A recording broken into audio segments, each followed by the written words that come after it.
pero yo les dije que merecíamos una previa de lujo para el debate y qué invitado podía llegar a ser más de lujo que quien me acompaña en estos momentos aquí, el señor Agustín Laje, que bueno, si hay alguien que sabe de debates, es quien tengo aquí acompañándome. Y la verdad que, Agustín, es un lujazo contar con tu presencia aquí en el vivo y muchísimas gracias, como siempre, por toda la humildad de sumarte aquí a este espacio. Hola Marianito, ¿cómo estás? No, gracias a vos por haberme invitado. Vos lo sabés, soy un seguidor de Breakpoint. Yo no sigo muchos canales en YouTube porque no tengo mucho tiempo, la verdad. Pero uno de los que sigo es el tuyo. Sigo el tuyo, sigo el de John Acquaviva y no mucho más, ¿eh? Así que estoy bastante pendiente. Cuando haces vivos a veces entro, me has visto ahí en el chat. Así que estar en tu canal para mí es todo un honor. Muchísimas gracias por invitarme. No, gracias a vos por participar. Y bueno, la verdad que estábamos charlando recién, muy expectantes los dos, porque se viene, en unas horas nomás tendremos el debate presidencial, nada más ni nada menos, y con una presencia como la de Javier Milei, nada más ni nada menos también el debate presidencial, alguien a quien ambos conocemos mucho y del cual hemos hablado extensas horas en vivo y en videos y en todo. Y ¿qué reflexión te merece que esté Milei en este debate hoy y que esté Milei como el principal, el candidato, el más votado, el hombre con más chance de ganar la presidencia? No sé qué pensabas vos hace unos años cuando arrancabas vos la batalla cultural, si esto era posible a esta altura, tener un tipo como Javier Milei que sea el hombre del momento y quien más chances tiene, ¿no?, de ser presidente de la Argentina. Mirá, vamos por partes. En efecto, la victoria política de Milei, que ya es una victoria desde las PASO, después hay que ver, evidentemente, qué pasa en las elecciones de octubre y después eventualmente en una segunda vuelta. Pero hoy todavía podemos hablar de una victoria política. Es el fruto de muchos factores, es el fruto de distintas variables. Una de ellas, y que tiene sustancial importancia, es la batalla cultural a la cual vos hacías referencia. Javier Milei en el año 2020 se da cuenta, incluso un poquito antes, se da cuenta de que ya es tiempo de ir a recoger los frutos.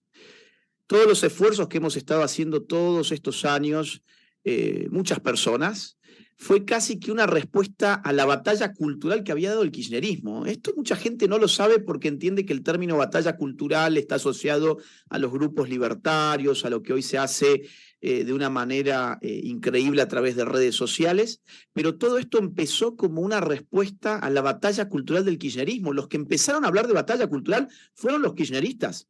¿Cuándo? Cuando armaron Carta Abierta, cuando te metían 678, cuando inventaban Paca Paca, cuando te metían el relato de los 70 con abuelas y madres de Plaza de Mayo a la cabeza. En esa época empezó la contrabatalla cultural, si lo querés llamar de esa manera. Cuando yo miro hacia atrás, digo, les ganamos la batalla cultural.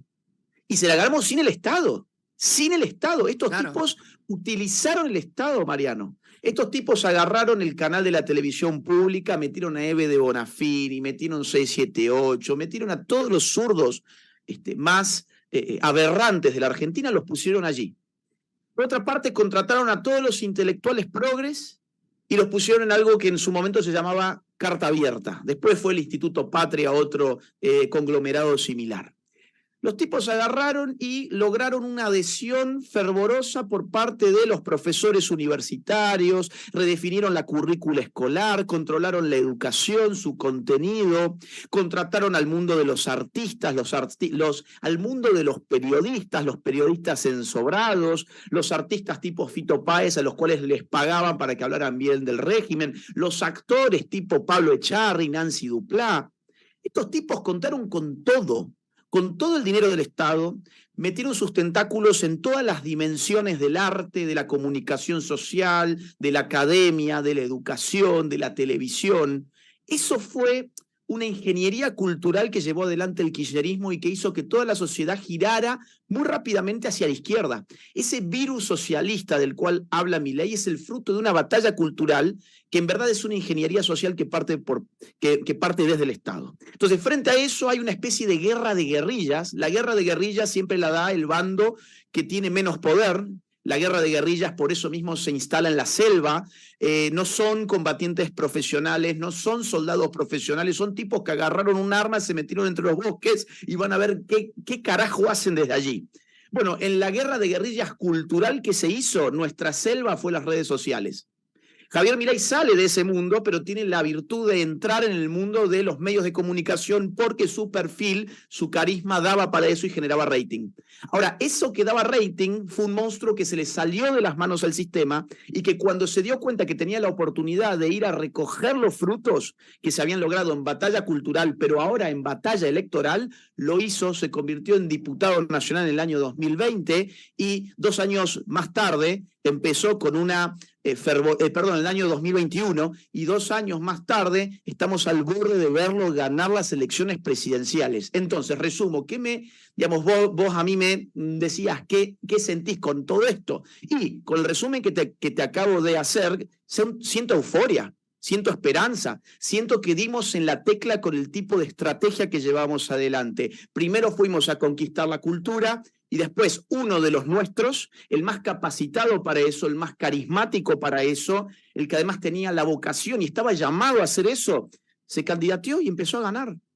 Así que hoy es un momento estratégico donde lo que se va a jugar en gran medida es las posibilidades no tanto de Javier, sino del resto, sobre todo de la señora Bullrich. Claro, es la exactamente, es la que más necesita subir porque no deja de caer. Esta es su oportunidad. Y una cosa más, y ya me callo la boca, lo que va a jugar Javier es difícil porque es todos contra él. Mirá, la izquierda le va a tirar a matar porque es su enemigo ideológico número 1. Bullrich le va a tirar a matar porque es su enemigo político número 1.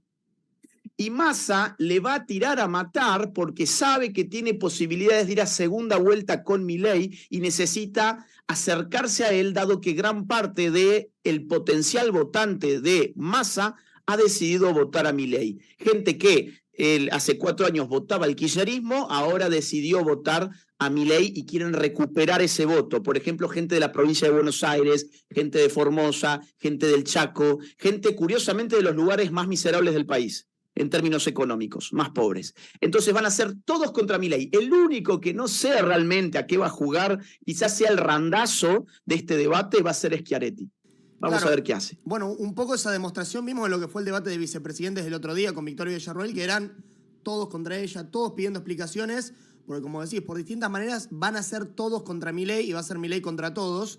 Y la verdad que es muy emocionante, escuchaba todo este relato que hacías y la verdad que también el haber ido creciendo como esa generación que nació durante el kirchnerismo prácticamente, porque nací en el 2001, toda mi vida, toda mi infancia fue ver el kirchnerismo y ver cómo querían quemar la cabeza a todos los chicos de mi edad, ver lo que era la secundaria con las compañeras feministas. Bueno, cuando tuvimos la oportunidad de charlar aquí en el canal, me acuerdo que te comentaba que hablar y escuchar un video tuyo era mala palabra, te miraban las compañeras y era una cosa, decías que te gustaba Milei también, eras un rarito, eras un loco, y hoy en día haber visto ese 30% que sacó Milei fue la verdad algo impresionante y algo que esperemos que se repita y que crezca más aún en octubre, en unas elecciones que yo, bueno, lo veo con chances de ganar en primera vuelta, realmente, pero es algo muy complejo y muy difícil. Mira, es muy difícil. A ver, vamos a orientarnos por algo que no es muy fiable para orientarse, pero cuando no tenés otra cosa a la mano, bueno, tenés que usar este recurso. Me estoy refiriendo a las encuestas. Claro, las encuestas sabemos que no... Ninguna acertó que sacaba 30 Milei. Sí, sí. No. Efectivamente, ninguna siquiera se acercó. Es que ese es el problema. No acertar no es un problema. Es decir, solamente los adivinos aciertan y los adivinos raramente existen. Bien. El gran problema es errarle por tanto.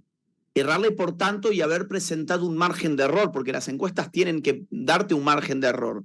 ¿Cuál es el margen de error? Y te dicen 1 punto, 2 puntos, no más de eso. No, le dan ahora 17 la mayoría, 17, exactamente, 18. O sea, le erraron por el doble prácticamente. ¿Te das cuenta? O sea, pero el problema que tenemos los politólogos es que a pesar de que sabemos que las encuestas están compradas, dan el resultado que le piden que den aquellos que las pagan. Es cierto que en los últimos días antes de la votación tratan de lanzar algo que se aproxime un poco más a los verdaderos resultados, porque si no sería catastrófica la imagen que quedaría de las encuestadoras. No, para después Aún charlar a así futuro. muchas veces ni siquiera se acercan, pero el problema es que no tenemos otra cosa. Entonces, dicho esto, bien, o sea, empecemos por desmitificar un poco el poder de las encuestas. Dicho esto, no tengo otro recurso más que las encuestas. Y yo te voy a decir que si uno hace un promedio de las 18 encuestas serias, de las 18 encuestas que están registradas como encuestas que valen la pena, uno hace un promedio de eso y Milei gana, pasa a segunda vuelta en todas, salvo en una. Sí, eso casi que no hay duda. Que llega a un eventual balotaje, casi no hay duda, cuando era la máxima ilusión. En un momento antes de la elección, Milei decía, bueno, tengo que llegar al balotaje, estaba entre tercero y segundo, tengo que llegar al balotaje porque en balotaje gano. Ahora ya es un hecho que Milei llega al balotaje de mínima. Y eso ya es un montón. Si seguimos las encuestas, como te digo, en las 18 que se han publicado, que son relativamente serias, en las 18 llega a segunda vuelta. En 17 llega primero en segunda vuelta. Y solamente en una queda primero Massa y segundo Milei. ¿Ok? Y aparte que la diferencia entre Milei y Massa en esa única encuesta que es Atlas Intel es de 2,9. O sea que tampoco es demasiado. En todo el resto queda Milei primero, ¿bien? Ahora, ¿con quién pasaría a segunda vuelta? Bueno, en 16 de las 18 encuestas pasa contra Massa.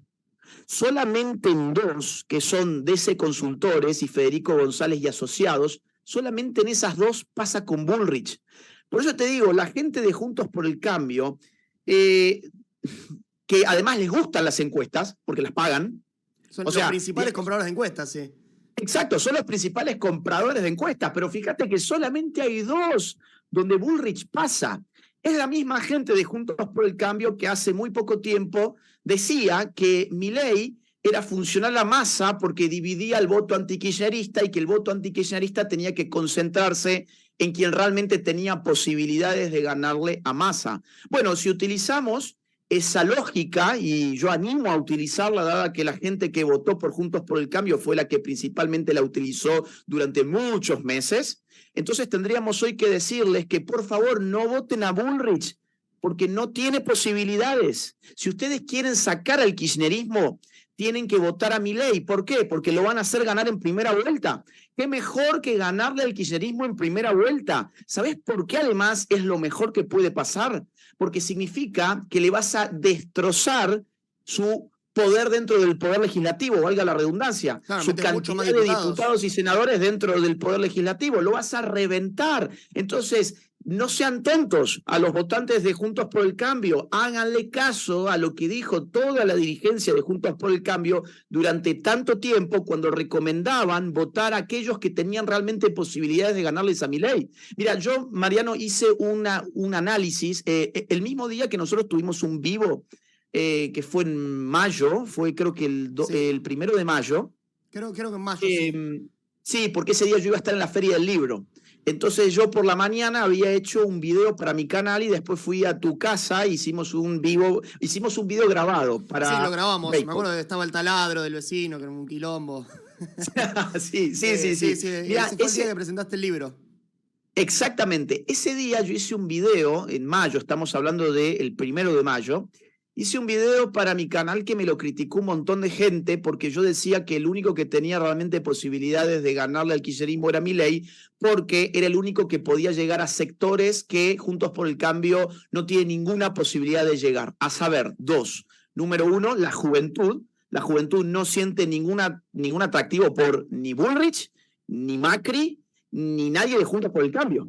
Y en segundo lugar, las clases económicamente postergadas, las clases más bajas, los sectores populares, los sectores que históricamente dominó a fuerza de clientelismo el kirchnerismo, en verdad, hoy se sienten representadas por Javier Milei, pero nunca se van a sentir representadas por Juntos por el Cambio. Y te voy a decir por qué. Por un motivo de clase social. Es decir, bajo el etos de clase, esa clase popular siente una enorme distancia cultural con la gente de Juntos por el Cambio, que habitualmente hablan con una papa atravesada en la boca. Claro, es que se viceversa. visten... Los muchachos Juntos por el Cambio también sienten una aversión a ese tipo de gente. Además, exactamente. Ahí hay una distancia inquebrantable en términos sociológicos, en términos de clase social, donde además vos ves su ropa, su estilo, su gesto, su lenguaje. Juntos por el Cambio es un partido de clase media para arriba. En cambio, La Libertad Avanza es un partido que es pluriclasista. Te podés identificar con Milei desde cualquier clase social. Las clases populares se identifican con el lenguaje de Milei, con los gestos de Milei, con la insubordinación de Milei. Entonces, yo en ese análisis decía, miren, las encuestas hoy están dando esto, pero es muy probable que Milei siga creciendo porque le va a empezar a sacar votos al kirchnerismo, y esa gente que nunca va a votar por Bullrich ni por Larreta sí puede votar por Milei. Yo no me equivoqué de cara a los resultados de las PASO. Entonces, otra vez, a los amigos de Juntos por el Cambio, ¿quieren derrotar al kirchnerismo?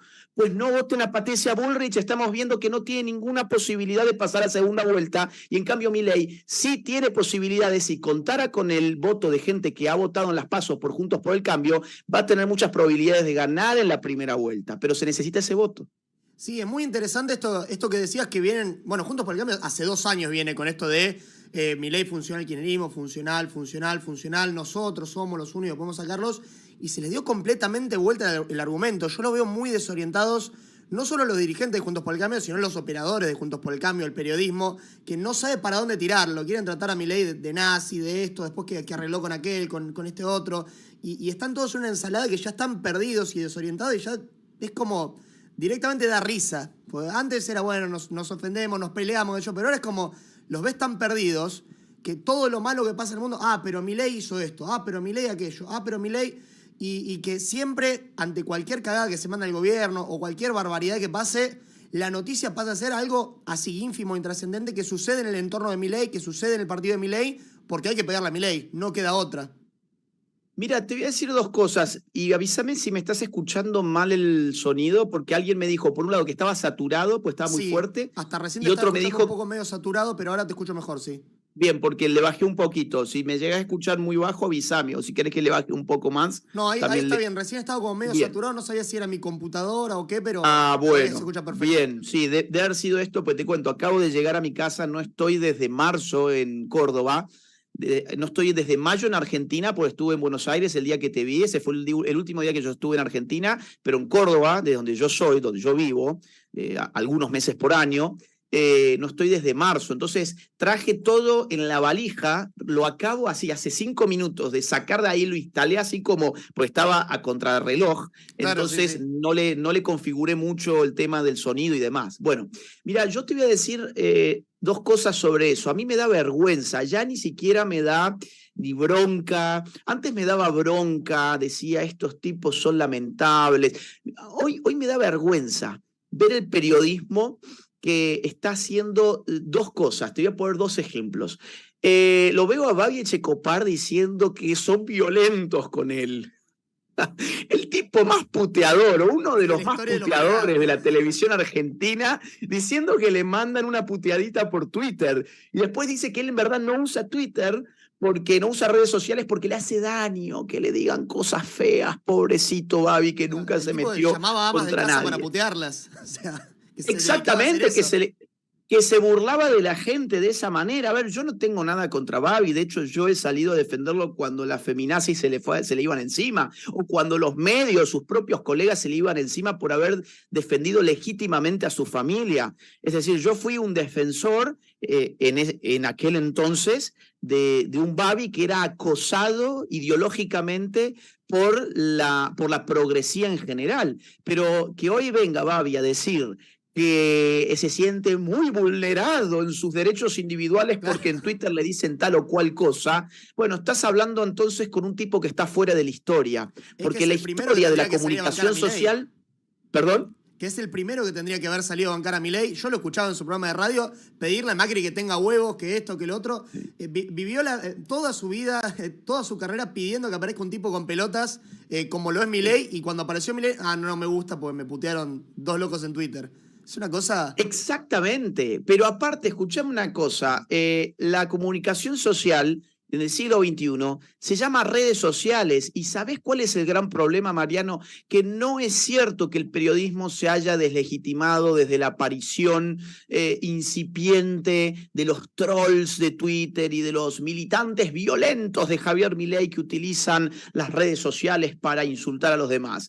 El periodismo se viene deslegitimando desde la década del 70 del siglo pasado. Cuando uno hace un análisis, y yo lo he hecho en mi libro La batalla cultural, cuando uno hace un análisis cuantitativo de la respuesta del público en los medios tradicionales, uno va a ver que la curva es descendente desde la década del 70 hasta el año 2020. Que es donde yo tomo, ahí atrás está el libro, donde yo tomo los datos. Entonces vos vas viendo que la gente cada vez cree menos, haya o no haya redes sociales, la gente cada vez cree menos en esta gente. Entonces cuando aparecen otras voces como las nuestras, que no somos periodistas profesionales, somos ciudadanos comunes y corrientes que hemos juntado unas monedas para comprar una cámara, hemos juntado unas monedas para poner un micrófono y terminamos teniendo mucho más alcance que lo que tienen esos periodistas que van a grandes estudios montados con producción, camarógrafos, maquilladores, iluminación profesional. Obviamente les va a dar envidia, porque van a decir, estos tipos están con un fondo de mierda como el mío, con un par de libros, o como el tuyo que estás también en tu casa, y estos tipos llegan más que yo, que tengo encima todo un estudio multimillonario a mi disposición. Claro. ¿Sabés por qué no te ve la gente? Porque no servís. Porque la gente ya no cree en vos, porque la gente se cansó de la corrección política y de esa ligazón entre el mundo estatal y el mundo periodístico. Entonces, primer comentario ese. Segundo comentario, que acá hay un tema muy importante. Yo escuchaba a, si mal no recuerdo, Felipe Solá, que le hizo una entrevista a Ramiro Marra hace poco. No sé si vos la viste, de hecho creo que la vi en tu canal. Solá, sí, en TN. Exactamente. Y donde le dice, bueno, pero ustedes no son democráticos porque ustedes quieren entablar una comunicación directa con el pueblo a través de las redes sociales y no pasan por la instancia periodística. Al contrario, la democracia es más real cuanto más directo resulta el vínculo entre un dirigente político y el votante. ¿Por qué yo tendría que pasar bajo el filtro de TN o La Nación Más o C5N? ¿Por qué yo tengo que pasar por el filtro de un periodista para entablar una relación con un votante cuando hoy puedo hacerlo de manera directa? Las redes sociales son un factor democrático en la medida en que permiten una cercanía que antes no existía entre el votante y el candidato. Claro que cuando el candidato no tiene ningún carisma real, necesita que el medio de comunicación se lo fabrique. Pero claro, cuando el candidato tiene realmente carisma, como es el caso de Trump, por ejemplo, en los Estados Unidos, que también lo explicamos a través de redes sociales, cuando es el caso de Bolsonaro en Brasil, que también se explica a través de redes sociales, o de José Antonio Kast, que también se explica a través de redes sociales, llegamos al fenómeno Milei y nos damos cuenta que no hay nada más democrático que evitar la casta periodística para poder brindarle al pueblo la información necesaria para conseguir su voto. No hay nada más democrático que eso. Sí, después tenés el otro día estaba llorando Diego Sheinbaum, un periodista de TN, porque Milei no rechazó ir a su programa. El tipo ya no lo necesita realmente. Milei charló con Tucker Carlson, tuvieron 400 millones de vistas. Lo que les molesta también, creo yo, a los medios es que creyeron que lo habían construido y que podían destruirlo cuando quisieran, porque le entraron a tirar, y mientras más le tiraron, más lo hicieron crecer. Entonces están en una de decir, bueno, ¿qué hacemos entonces? Pues le tenemos que seguir pegando, pero mientras más le pegamos, más lo hacemos crecer. Y no viene más a nuestros programas, y se nos cae el rating a nosotros y él sigue creciendo. Y como están en una desesperación absoluta y no saben para dónde tirar. Esa es la gran impotencia. Por eso esa comunión con el pueblo, ese contacto directo con el pueblo es lo que más desespera a esta gente. Porque al salir ellos del rol mediador, ellos necesitan ser mediadores de lo político. Pues con el caso de Milei no lo pueden ser. ¿Por qué necesitan ser mediadores de lo político? Porque eso es lo que les garantiza recibir un sobre. En la medida en que yo ya no puedo mediar entre la gente, el votante y el candidato, yo ya no tengo ningún servicio que vender. Yo tengo, en todo caso, que vender legítima y honestamente mi servicio periodístico a la gente que esté dispuesta a comprar mi producto. Pero en la medida en que yo me coloco como mediador entre el pueblo y el candidato, yo le cobro al candidato. O sea, le cobro al Estado. Porque Claro, cobrarle al candidato significa también cobrarle al futuro ganador. Claro, no solo con plata, sino con privilegios. No sé si te acordás, en la pandemia, los periodistas que eran ciudadanos esenciales, que se podían mover para donde quisieran, porque claro, eran los comunicadores del régimen, entonces tenían todos los privilegios, iban de acá para allá a los estudios, se juntaban con la familia, con esto, porque eran esenciales. Y claro, Sí. ¿cómo no iban a operar en favor de los políticos que después nos encerraron a todos si le daban a ellos todos los privilegios del mundo? Y no hay nada menos democrático que un privilegio. La democracia presupone la igualdad ante la ley. Desde 1776, en los Estados Unidos, la Revolución Americana, 1789, la Revolución Francesa, el nuevo orden liberal democrático supone que para que exista un mínimo de democracia tiene que existir igualdad ante la ley. Ahora, ¿qué igualdad ante la ley existió en la Argentina durante la pandemia cuando no solamente Alberto Fernández hacía sus fiestas mientras todo el mundo estaba encerrado, sino que además los periodistas mismos tenían un trato de ciudadanos de primera categoría, a diferencia de todo el resto que éramos ciudadanos de segunda categoría? Es lamentable que el periodismo confunda a la gente utilizando conceptos políticos que desde la filosofía política uno puede mostrar que significan exactamente lo contrario que lo que ellos dicen que significa. Están engañando a la gente diciéndoles que democracia es una cosa inversa a lo que realmente es. La democracia no necesita del periodismo, necesita de la comunicación social, que es una cosa distinta.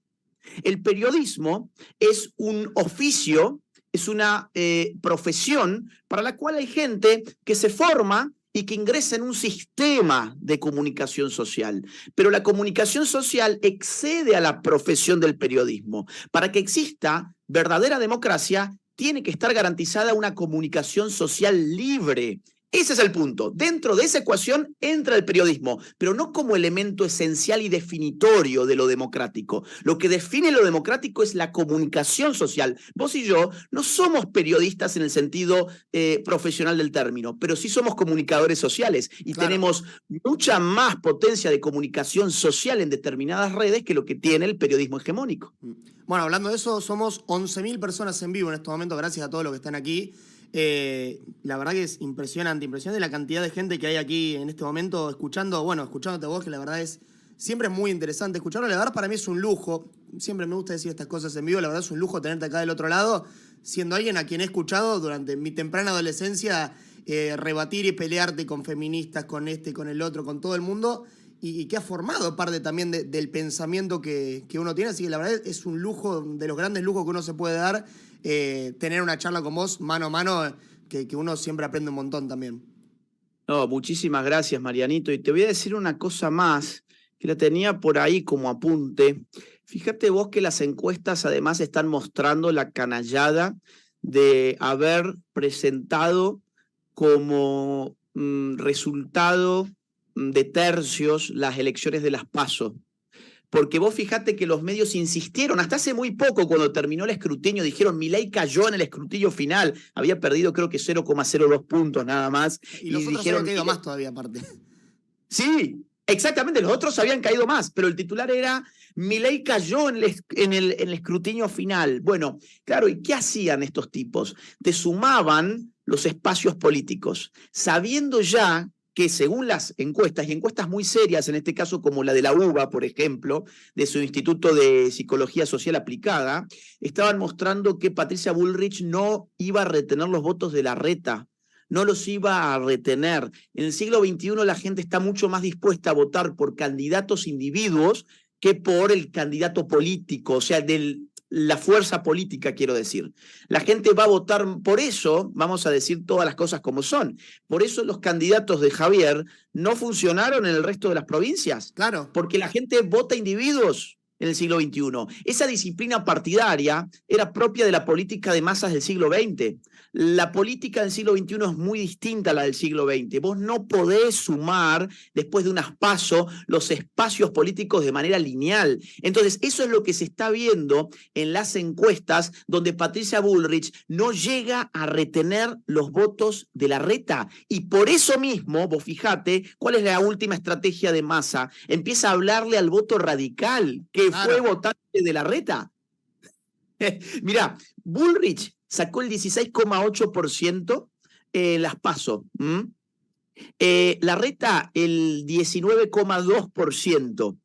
Si vos lo sumás, tenés, digamos así, no sé, prácticamente cerca de un 30% tenés que tener. Claro, Larreta 11 sacó.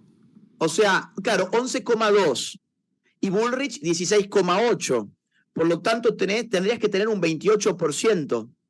Y Patricia Bullrich en ninguna encuesta se acerca al 28%, en ninguna. Y en cambio, ¿qué hacían los medios? Te lo sumaban, te decían, Juntos por el Cambio 28, Massa, no sé, por ahí más o menos, 27,6 o algo así. Y Milei le habían bajado de 30 a ponerle 29,8 o algo así. Entonces te ponían, esto es un escenario de tercios. Mentira. Lo estás viendo ahora con las encuestas, todas las 18 que estás viendo, no se sumaban y lo hicieron a propósito porque son operadores políticos, no son tontos, ellos saben que eso no se sumaba así, pero lo sumaron igual. Entonces, fíjate cómo están dispuestos a mentirles a las personas con tal de mantener ficciones que son las que les dictan, en definitiva, aquellos que les pagan. Sí, no, es terrible realmente y es muy llamativo esto que decías también, ¿no? Que estuvieron instalando todo el año. Milei no existe, en las provincias es un desastre sus candidatos, entonces Milei va a caer, y terminó ganando en casi todas las provincias del país. En 16 provincias ganó Milei. Claro, en 16 ahí se cae el relato completamente. 16 de los 24 distritos y si mal no recuerdo en otros 4 quedó segundo. Claro. Sí, cuando uno veía el mapa, ¿te acordás? Estaba todo violeta. Sí, fue impresionante eso, la verdad. El mapa ese me parece una cosa impresionante, realmente, cómo ha llegado a todos los lugares. Porque otra cosa que también decían, Milei es un fenómeno barrial, cruza la General Paz y no lo conoce nadie. Y resulta ser que cruzó la General Paz y lo votó mucha más gente. Sí, totalmente. Y a ver, aparte, uno de los periodistas más importantes de Estados Unidos. El otro día vi, que es Tucker Carlson, el otro día vi un tuit de este cineasta macrista, Campanella. Seguramente sí. Lo tenés en el radar, ¿no? Sí, lo tengo ya, está completamente desdibujado como una viuda de Bullrich en Twitter.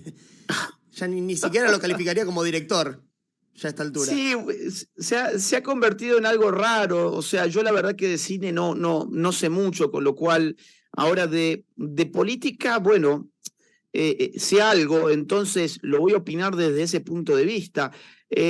Salió a decir, cuando ocurrió la entrevista de Carlson con Milei, salió a decir que Tucker Carlson en verdad era un periodista marginal solamente consumido por neonazis, skinheads en los Estados Unidos. A ver, basta simplemente hacer una mínima investigación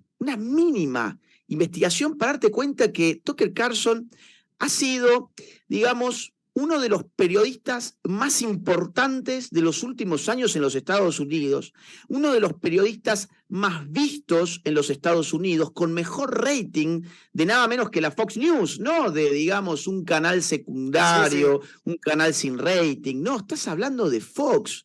Y este tipo viene a engañar a toda su audiencia, porque no es tonto tampoco Campanella, de hecho tengo entendido que él vive en los Estados Unidos. Es decir, supongo que sabe de lo que está hablando, supongo que sabe, pero decide mentirle a sus seguidores diciéndoles que no le presten atención, no le presten ninguna atención porque este periodista no tiene ninguna llegada. Mira, de hecho lo eliminó estaba buscando mientras te iba diciendo esto, estaba buscando el tweet. No, fíjate la poca llegada que tiene, lo citó de Elon Musk, ¿no? A la entrevista. Exactamente, y fue además récord mundial de los videos más vistos, el video más visto, la entrevista más vista en Twitter. Ok, ahora lo ha borrado, pero en su momento lo que yo le puse como respuesta fue esto, bastante reduccionista y sin pronto análisis sobre la audiencia de Carlson. Cuando lo echaron de Fox, atraía a 3.3 millones de espectadores. Tantos el promo más visto de todos era, claro. Claro, tantos skinheads hay en Estados Unidos, le digo. En el año 2020 rompió el récord con audiencia de 4.33 millones, el mayor número de la historia de noticias por cable. Su reemplazo en Fox atrajo 1.6 millones, aunque en los últimos meses subió alguito. Pero claro, cuando lo reemplazan, caen de 3.3 a 1.6 millones. Entonces, suponer y mentirle así a la gente es propio de alguien que no es honesto intelectualmente, ¿te das cuenta? No son honestos intelectualmente. Están operando las 24 horas del día para tratar de mentirle a la gente porque están desesperados, como vos bien decías. Sí, bueno, es lo mismo que pasa después cuando nos dicen antidemocráticos a nosotros, pero cuando las elecciones las gana Milei, son los primeros en salir a decir que no, porque la gente esto, a criticar a los votantes, a cuestionar la decisión de la gente, que es lo más antidemocrático que existe, ¿no? Empezar a decir, no, porque lo votan porque son esto, porque son aquello, porque son malos. Sí. Entonces, ¿dónde queda su amor por la democracia cuando gana Milei? No existe. Son los primeros en declarar que va a durar 2 minutos. Es que, otra vez, ellos creen que son el cambio de algo y ya tuvieron 4 años para hacerlo y mostraron que no eran el cambio de nada. Es decir, no... ambas fuerzas políticas tienen un gran problema. Por un lado, Massa, que te dice que va a arreglar la economía y uno tiene derecho a preguntarse ¿y por qué no la arregla ahora que es ministro de Economía? Y en el caso de Juntos por el Cambio, uno tiene derecho a preguntarse ¿y por qué estos que ahora me dicen que son el cambio no cambiaron realmente el país en los 4 años que les tocó y nos tendieron una alfombra roja para el retorno del kirchnerismo? Entonces, por eso gana Milei, Mariano. Es decir, no hay mucho más misterio en esto. Está combatiendo contra espacios que están deslegitimados porque la política argentina está deslegitimada. Y te digo una última cosa. Todo ese esfuerzo en trolls que hacen los espacios de Juntos por el Cambio, que además tienen gente contratada para eso, a ellos sí que les pagan para estas cosas, no tienen gracia. No tienen chispa, no conectan con nadie. Le quisieron poner un apodo a Milei. ¿Qué apodo le pusieron? Javier Delay. Sí, no, duró 2 minutos, no tienen ningún tipo de gracia ya. No, son como esos malos cómicos, ¿viste? Esos cómicos del cual uno se tiene que reír forzadamente porque siente vergüenza ajena. Bueno, eso es lo que hay, eso es lo que tienen. Vamos a ver después del debate qué es lo que queda de Bullrich. Mira, acá dice menos de 1 minuto, esto se me va a cortar a mí porque el Zoom se corta. Así que bueno, nada, veremos qué es lo que pasa después del debate. Bullrich no sabe hablar sin guión.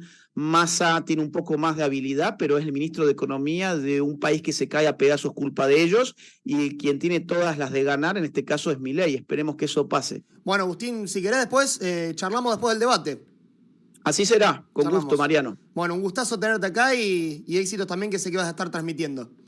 Así será. Te mando un abrazo y después nos vemos en unas horas. Dale.